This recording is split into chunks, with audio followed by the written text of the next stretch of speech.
بسم اللہ الرحمن الرحیم۔ Welcome to my channel the tree of احادیث۔ سورۃ اخلاص کی فضیلت اور اس کے ترجمے کو جاری رکھتے ہوئے آج ہم بات کریں گے لم یلد ولم یولد پر۔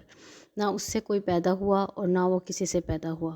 اس دور میں جو کفار اور عیسائی فرشتوں کو اللہ تعالیٰ کی بیٹیاں کہتے تھے، نعوذ باللہ، یا حضرت عیسیٰ علیہ السلام کو اللہ کا بیٹا مانتے تھے، یہ آیت خاص ان لوگوں کے لیے نازل کی گئی تھی۔ اصل میں زمانہ جہالت میں خدائی کا یہ تصور تھا کہ انسانوں کی طرح خداؤں کی بھی جنس ہوتی ہے، یہاں تک کہ انہوں نے تو خداؤں کو کے بھی باپ، بیٹے، بیویاں بنائی ہوئی تھیں۔ اس لیے انہوں نے نبی پاک صلی اللہ علیہ وسلم سے بھی اسی قسم کے سوالات کرنا شروع کر دیے کہ ہمارے خداؤں کا تو یہ خاندان ہے، تو تم بھی بتاؤ تمہارے خدا کا خاندان کیسا ہے۔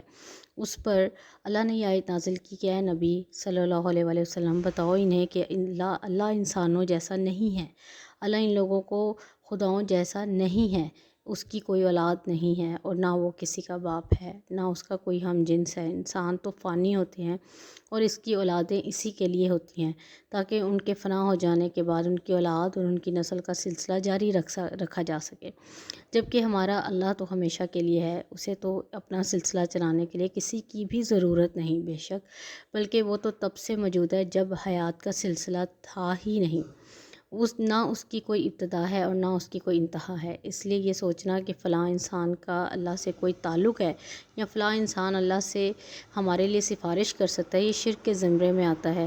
وہ سب کو پیدا کرنے والا ہے لیکن اسے پیدا کرنے والا کوئی نہیں ہے، اس کے ساتھ اس کے جوڑ کا کوئی نہیں ہے بے شک۔